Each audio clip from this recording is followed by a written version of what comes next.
En minutos regresamos a Plaza de Mayo con el móvil, con Rodrigo Porto, también en Olivos. Continúa esta reunión clave, ¿no?, en la intervención de Vicentín, que formalmente comenzó en el día de hoy de esta empresa en la provincia de Santa Fe, en la localidad de Avellaneda, pero ahora en la residencia de Olivos. Alberto Fernández recibe a Sergio Nardelli. En el Senado de la Nación, en la Cámara Alta y bajo el trabajo remoto hay debate, a diferencia de lo que ocurrió la última vez, encaminado para que tenga la otra media sanción y que se convierta en ley esto que se denomina la ley de alquileres. Pero ahora abrimos el consultorio y hay un montón de mensajes. RL18 Salud. Y lo sumamos al doctor Federico Pérez Mangui. El doctor es el director de CISME, el Centro de Investigaciones Metabólicas. De forma virtual abrimos este consultorio con tantos, pero tantos mensajes. Diabetes, a ver, tipos, diagnóstico, riesgos, estadísticas cuando miramos a nivel global o en la República Argentina. Todo lo que tenemos que saber y los consejos. Doctor Rubén Suárez y todo el equipo, lo saludamos, y la gente del otro lado. Gracias por abrir a esta hora el consultorio de forma virtual. Buenas tardes. Hola Rubén, ¿cómo estás? Muchas gracias por la invitación y un saludo grande para todos. Y le sumamos como herramienta para el que está en casa. Hay mucha gente, doctor, que hasta ahora está en casa. También lo vemos al doctor frente a la pantalla de Telemax vía Zoom. Lo escuchamos perfecto porque somos servicio por radio. Y también tenemos algunas de las gráficas, pero que tranquilo, si lo escuchás por radio te lo vamos a describir de lo más importante. A ver, comenzando con esto, ¿qué significa, no? ¿Qué significa para uno, para cuando como profesional se enfrentan ante esta patología, ser diabético, doctor? Mira, primero Rubén, no me llama la atención que haya muchas consultas. ¿Por qué? Porque es una enfermedad que, cada vez está más metida en la sociedad, porque no respeta grupo etario, no respeta sexo, no respeta nivel educativo ni poder adquisitivo, ¿sí? Es una enfermedad que desgraciadamente es cada vez más frecuente. Sí, y me gustaría un poco también en el centro nuestra idea es hacer un poco de educación a la población, ¿no? Bien. Entonces me gustaría describir un poco la enfermedad en sí, ¿no? Porque esto es muy común en el consultorio, ¿sí? Primero que es una afección grave, ¿sí? ¿Por qué es grave? Para que la gente se dé una idea, sí. Está dentro de las 10 patologías más frecuentes y que mayor mortalidad producen en el mundo, ¿sí? Entonces no es una enfermedad cualquiera. Segundo, que es una enfermedad crónica. Es muy común escuchar en el consultorio que viene una persona, un paciente con diagnóstico reciente de diabetes, uno inicia el tratamiento, el paciente está incentivado en querer mejorar, de repente mejora, ¿sí? Dice, bueno, listo, yo ya no soy más diabético. No, lamentablemente ese paciente, una vez que se le hizo correctamente el diagnóstico de la enfermedad, se va a hacer diabético para toda la vida. Es una enfermedad crónica, ¿sí? ¿Y en qué se caracteriza esta enfermedad? Se caracteriza básicamente, todo el mundo sabe que es la elevación de la glucosa, ¿no? La glucemia. Todo en medicina lo que termina en emia es que se mide algo en sangre. La glucemia es la medición de la glucosa en sangre, ¿no? Todas las personas es Vox Populi, sí. Saber que la glucosa en sangre está aumentada, ¿no? Pero ¿por qué se aumenta? Depende el tipo de la diabetes. Puede ser ya sea por la destrucción de la célula beta del páncreas, que es la que produce la insulina, ¿sí? Por enfermedades autoinmunes se puede producir y no fabricar insulina, o en la diabetes tipo 2, que es la más frecuente, producir insulina y que esa insulina o sea insuficiente o que sea mal utilizada, ¿sí? Para que la gente se dé una idea, ¿sí? de qué enfermedad estamos hablando, vamos a los números, ¿no? Estos datos son de A ver, esto es importante. Podemos hacer a nivel... A ver, estas gráficas después, en la plataforma digital del Centro de Investigaciones Metabólicas, también a través de bairesnotas.com, y lo que empezamos a describir es parte de las estadísticas que estamos repasando ahora, pero para el que está escuchando por radio es fundamental, doctor, cuando hablamos a nivel global y en la Argentina, ¿cuáles son esas estadísticas para entender y para después abrir el consultorio, porque hay muchos mensajes de la gente también? Me imagino. Bueno, a nivel mundial, como bien decís, ¿sí? Para que la gente se dé una idea, al principio del nuevo milenio, en el año 2000, estamos hablando de alrededor de 150 millones de pacientes diabéticos en el mundo. Sí. Hoy, año 2020, estamos hablando de más de 460 millones de diabéticos. O sea, en 20 años hubo un aumento, un incremento de más del 300% de esta enfermedad a nivel global. De hecho, esto es importante en medicina, ¿no? Saber de dónde salen los datos. Bueno, estos son datos de la Federación Internacional de Diabetes. Okay. O sea, son datos... ¿Y con qué proyección? ¿Se calcula una proyección también, doctor? Sí, desgraciadamente la proyección no es muy alentadora, por así decirlo, ¿no? Se cree que para dentro de 25 años, o sea, estamos hablando del año 2045, esto puede llegar a un número de 700 millones de personas en el mundo que van a ser diabéticos, ¿sí? Bueno. Y hay un dato que no es menor, Rubén, que está bueno que la gente lo sepa, que de esa cantidad de diabéticos que hay, el 50% no lo sabe. ¿Sí? 50% de la... El 50% y con esa proyección no lo sabe. ¿Y qué importa? Bueno, ahí no me quiero adelantar a tantas consultas y seguramente de la gente cuando hablemos de los síntomas, de los controles, etcétera. Pero el 50%... ¿Y esas proyecciones? ¿Hay estadísticas si nos situamos puntualmente en la República Argentina, doctor? Exacto. Hay estadísticas, ¿sí? Y esas estadísticas también acá no son muy alentadoras tampoco, ¿no? Van en consonancia con lo que es el mundo, digamos, ¿no? El Ministerio de Salud en el año 2005 empezó con una encuesta que se llama Encuesta Nacional de Factores de Riesgo, ¿no? En la cual se evalúan factores como tabaquismo, consumo de alcohol, sobrepeso, hipertensión arterial, colesterol, diabetes. ¿Sí? En el año 2013, ¿sí? se calculó, se estimó la prevalencia en Argentina, que alrededor de casi el 10% de los pacientes eran diabéticos. Estamos hablando, una población de 100 personas, 10 eran diabéticos en el año 2013. Año 2019, ¿sí? En realidad es año 2018, se publican en el 2019, o sea, son 5 años después.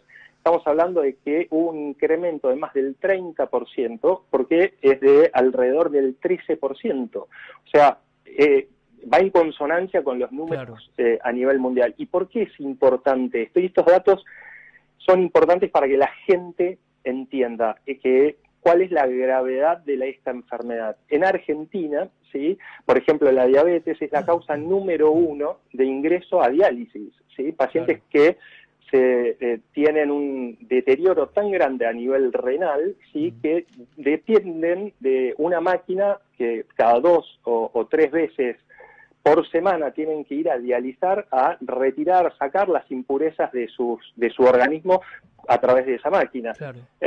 La diabetes a nivel ocular, a nivel oftalmológico, es la segunda causa de ceguera, ¿sí? En Argentina, el paciente diabético contra una persona de la misma edad que no tiene diabetes, tiene 2 a 3 veces más riesgo, más chance de tener un evento cardiovascular. ¿Cómo se diagnostica, doctor? Porque son datos duros, pero que marcan una realidad cuando hablamos de las estadísticas y también de los diferentes tipos. ¿Cuál es ese diagnóstico y en qué momento me doy cuenta, no? Mira, es muy importante, primero, es muy común que en el consultorio vengan y te dicen, ¿qué tipo de diabetes tengo, no?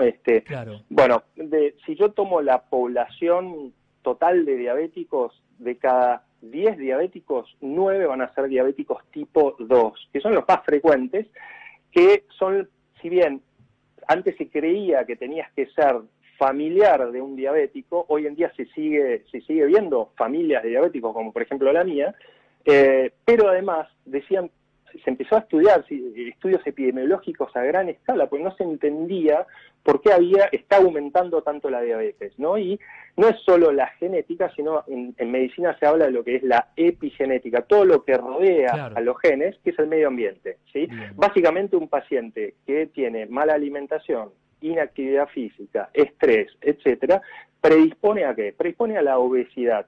Un dato importante también para recalcar, en esa encuesta nacional de factores de riesgo, el 61,6% de la población argentina, estamos hablando año 2019, 61%, o sea, 2 de cada 3 personas tienen aumento de peso, ¿sí? Sí. Lo cual es un número enorme. ¿Y por qué tiene relevancia esto? Porque la diabetes, ¿sí?, va de la mano de la obesidad. La diabetes Claro. tipo 2, que es la más frecuente. Después está la diabetes tipo 1, que Sí. en general se ve antes de los 20 años, es un mecanismo fisiopatológico totalmente distinto, es por la destrucción de la glándula por un fenómeno de autoinmunidad. Claro. Después, a nivel epidemiológico, es muy importante, sobre todo esto es un comentario para las mujeres embarazadas, ¿sí?, que existe lo que se llama la diabetes gestacional. ¿Qué significa eso? Es una persona, una mujer que antes del embarazo no tiene diagnóstico de diabetes y en el segundo y o tercer trimestre del embarazo desarrolla la diabetes del embarazo. Mire, puntualmente había una consulta. Ahí me marca Dani Cufré. Empezamos a abrir de forma virtual y le agradecemos al director de CISME, del Centro de Investigaciones Metabólicas, al doctor Federico Pérez Mangui, con esos datos, ¿no? Qué realidad cuando hablamos de esta patología. Consulta al aire. En este caso, María Isabel, que se comunica, dice, teniendo diabetes, ¿qué problemas puedo tener para quedar embarazada? La realidad es que la diabetes es una enfermedad, sí, que puede producir muchas complicaciones, tanto para el bebé como para la madre, ¿sí? Es causa de infertilidad, por ejemplo, ¿sí? Hay mujeres que quisieran quedar embarazadas y por su diabetes mal controlada, ¿sí?, no pueden quedar embarazadas. De hecho, es una de las evaluaciones que se les pide a las mujeres en la evaluación de fertilidad, Sí. para descartar que no estén dentro de ese 50% de personas que son diabéticos y no lo conocen. Durante el embarazo, ¿sí?, en general, la mujer que no está bien controlada, ¿sí?, puede tener bebés de gran tamaño, estamos hablando de bebés de más de 4,5 kilos, 5 kilos, Sí.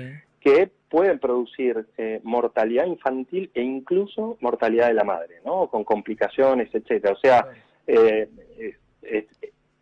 todo esto, lo bueno, a ver, estoy contando todo lo malo, lo Sí. duro, ¿no? Lo bueno de todo esto es que con un buen seguimiento, una buena evaluación del paciente, se pueden evitar todas estas Bueno, complicaciones. hay una palabra clave que la remarcó en más de una oportunidad el doctor Federico Pérez Mangui, que es el control, Exacto. que en este tema debe ser fundamental, ¿no, doctor? Y mirá, si estamos hablando que el 50% de la población diabética no sabe que es diabética, ¿sí?, eso nos dice a las claras que pasa algo, ¿sí? Lo primero y principal es que, por ejemplo, los varones, es muy común que tenemos aversión al médico, ¿sí? No, si yo estoy bien, Sí. no tengo ningún síntoma, Sí. ¿para qué voy a ir? Sí. Lamentablemente la diabetes es una enfermedad que en la gran mayoría de los casos, pero la gran mayoría de los casos es asintomática, no tiene síntomas, Claro. ¿sí? Entonces, eso es un gran problema, ¿no? Es como el hipertenso que te dice, no, pero yo estoy bien porque no tengo dolor de cabeza, ¿no? La hipertensión vos podés tenerla y no tener ningún síntoma, Claro. y cuando por ahí tenés síntomas ya es tarde. El diabético, ¿sí?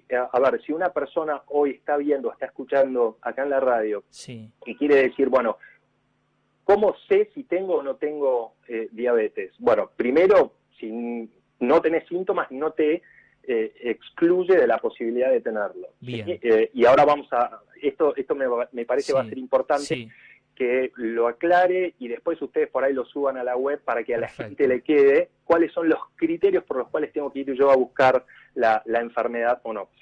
Pero es verdad que en algunos casos la enfermedad se manifiesta con síntomas clínicos, ¿sí? En medicina nosotros decimos que son las 4P, ¿sí? Las Sí. 4P no se las van a acordar porque son términos médicos como polidipsia, poliuria, son poco claros para el no médico.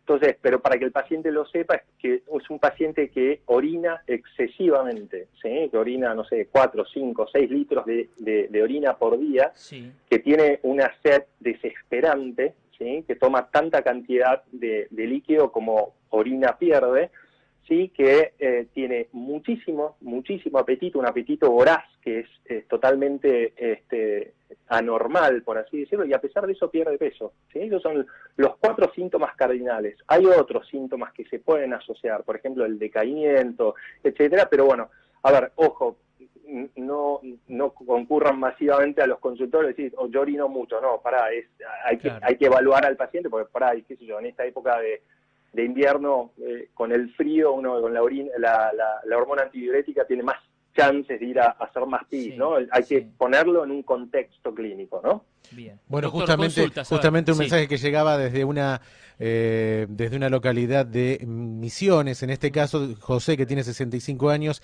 y le preguntaba esto al doctor, dice, orino mucho de noche, ¿puede ser diabetes? Le preguntaba, y bueno, la respuesta fue Claro. más o menos dada. Otra pregunta, doctor Ramón, dice, soy diabético, ¿tengo que cuidar mis pies? Y en ese caso, ¿de qué manera?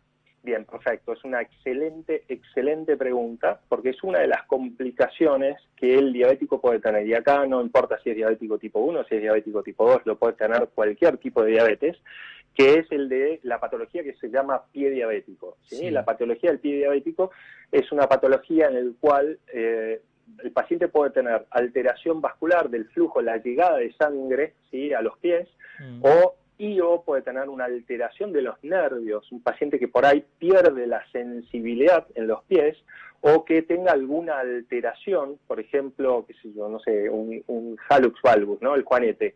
Sí, son todas patologías que en su conjunto o separadas pueden predisponer a tener pie diabético, que es muy temido por el paciente diabético, porque es el temor a la amputación, el temor a perder un pie. ¿Y cómo se previene esto? Como siempre digo, concurriendo al consultorio Claro. frecuentemente, previniendo. ¿Y cómo? Hay que hacer una valoración del pie. ¿Sí? Existe, por ejemplo, un índice que se llama índice tobillo-brazo, que se mide con un equipo Doppler para ver si hay alteración del flujo sanguíneo o no. Está el score sensitivo, que es un score en el cual uno ve si tiene, se evalúa la sensibilidad por 5 tipos de sensibilidad. Se le puede hacer una pedigrafía en el cual uno le hace pisar a un paciente sobre una plancha y evalúa si hay zonas de hiperapoyo, en el cual uno puede actuar sobre ese paciente haciéndole plantillas especiales. ¿Sí? La realidad es una muy buena pregunta porque Claro. está dentro de las recomendaciones de lo que hay que cuidar en el paciente año a año. Más consultas. Mercedes dice, ¿por qué no se hacen trasplantes de páncreas a las personas con diabetes como sí se hacen a los que sufren de riñón, en este caso los enfermos con diálisis? Excelente, es una muy buena pregunta. Se está estudiando eso, no es que no se haga, ¿sí? Se está estudiando, pero bueno, el páncreas es un órgano que está en el abdomen, muy en el fondo, por así decirlo, que cuando produce patología, en general ya hay una patología bastante avanzada. Es un órgano bastante complejo, ¿no? Y estamos hablando de que es un órgano que tiene una parte exócrina, una parte en la cual libera enzimas para digerir los alimentos, y tiene una parte endocrina, que es el 2% de la glándula, nada más, que es donde están las células beta pancreáticas que producen la insulina. Y hoy por hoy se está estudiando y mucho esto, porque, por ejemplo, se está estudiando con el tema de trasplantes de células madre para tratar de regenerar la célula beta productora de insulina. Se está en ese camino, pero todavía estamos un poco lejos. Lo bueno que esto es virtual porque le llenamos el consultorio y es un placer escucharlo al doctor Federico Pérez Mangui. Reiteramos que todas las preguntas las vamos a trasladar porque en el aire vamos a poder emitir algunas de ellas, pero hay un montón de consultas con un tema que ya marcaba esa realidad con esos datos duros el doctor Federico Pérez Mangui. Por eso es bueno los consejos y principalmente las respuestas a estas preguntas. Cufre más. Una pregunta más, no voy a dar el nombre del oyente Sí. ni la localidad porque por miedo para que no lo carguen los amigos, pero es un masculino. Dice, Sí. las personas con diabetes, ¿podemos utilizar Viagra? Bien, es una buena pregunta. Sí. No es que esté contraindicado, ¿sí? Es una historia bastante particular el del Viagra. Nosotros, Rubén, vos sabés que hacemos en el centro educación, la parte asistencial e investigación. Claro. Dentro de lo que es investigación, el Viagra se conoce porque se estaba estudiando el sildenafil como una medicación para la hipertensión pulmonar, y como un evento adverso muy frecuente, los pacientes, los varones, venían con erección. Entonces ahí surge la utilidad o la nueva indicación del Viagra. El diabético, puntualmente para esta pregunta, me pareció una nota anecdótica, valga la redundancia, porque es interesante. El paciente diabético no está contraindicado a recibir sildenafil en tanto y en cuanto tenga una buena valoración cardiológica, ¿sí?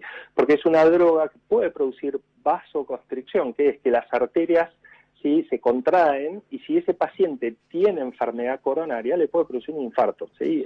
Hay personas de dominio público que han sufrido esta patología, incluso se han llegado a morir, pero no es que no se pueda hacer, hay que ir a hacer una consulta cardiológica en la cual se le puede hacer una ergometría, un holter, un ecocardiograma, y si está todo bien, poder utilizarlo. Bueno, ya que estamos con el tema, Mabel se comunica y dice, ¿se pueden tomar anticonceptivos teniendo diabetes?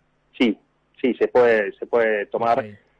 No lo contraindican, sí, hay algunos anticonceptivos que son mejores que otros, sí, por el tema de que son hormonas que pueden predisponer, sí, a la hiperglucemia. A ver, el páncreas es un órgano que no solamente regula la liberación de insulina, sino que al páncreas lo regulan muchas hormonas y pueden afectar el normal funcionamiento dentro de la patología ya que es la diabetes, ¿no? Le agradecemos el tiempo al doctor Federico Pérez Mangui, director de SIDME. 2 consultas más. En este caso, Micaela y Verónica, una pregunta: ¿qué tipo de dieta tiene que hacer porque tiene diabetes? Y Verónica pregunta, ¿cómo puede prevenirse la diabetes? Bien, vamos por partes. La primera, ¿sí? En general existe, ¿sí?, el concepto en la calle, ¿no?, que la diabetes es una enfermedad restrictiva.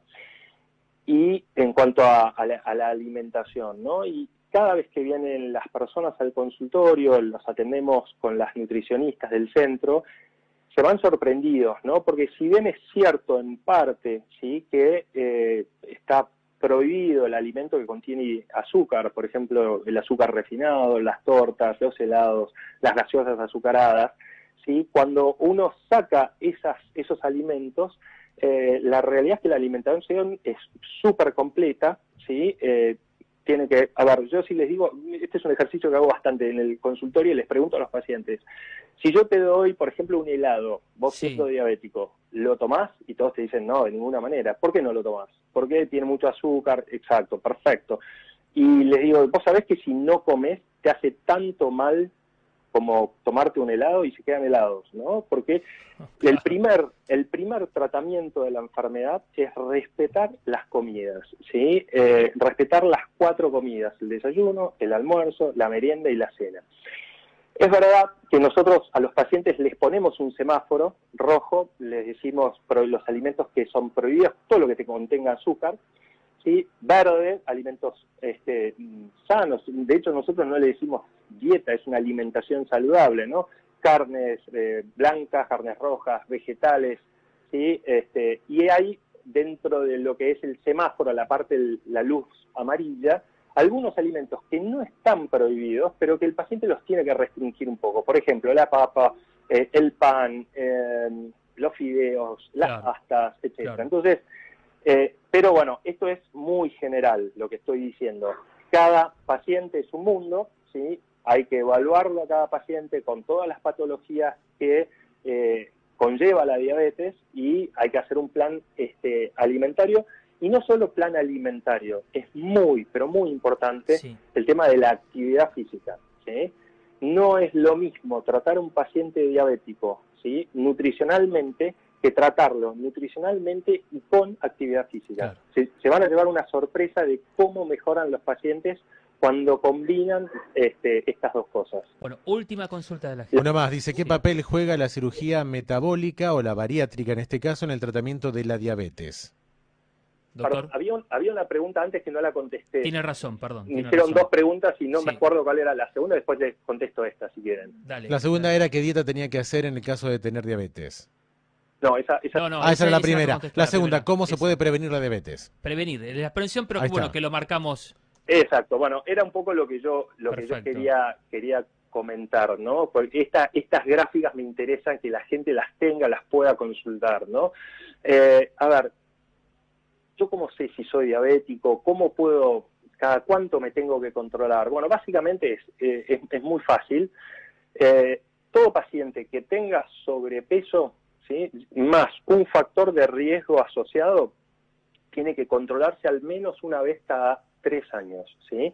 ¿Cuáles son los factores de riesgo? Bueno, desgraciadamente los latinos, ¿sí?, tenemos mayor predisposición a la diabetes. Los latinos, las personas que son descendientes de aborígenes americanos, en Estados Unidos, los afroamericanos, somos todas razas que tenemos mayor predisposición.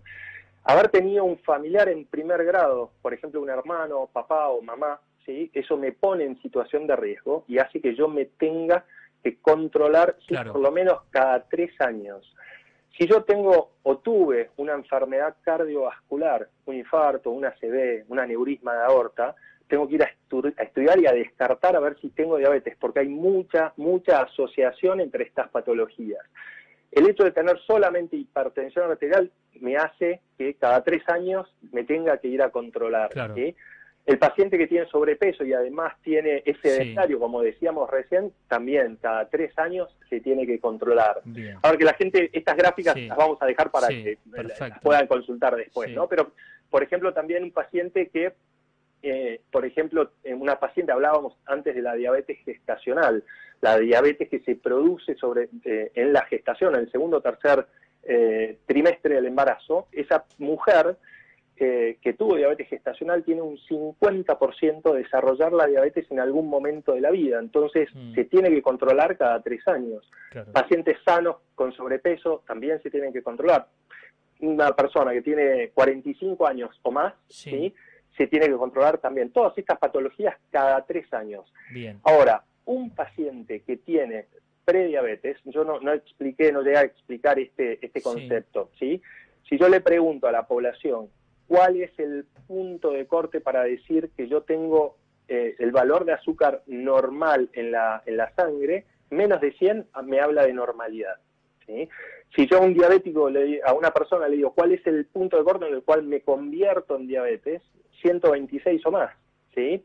Ahora, claro, ¿qué pasa entre 100 y 126? Bueno, está el concepto una persona que no es normal, pero tiene alguna alteración en el manejo de los hidratos de carbono en la sangre, pero que no llega a tener diabetes, ¿sí? Esto se correlaciona con la fisiopatología, ¿no? Pero bueno, no quiero andar en eso.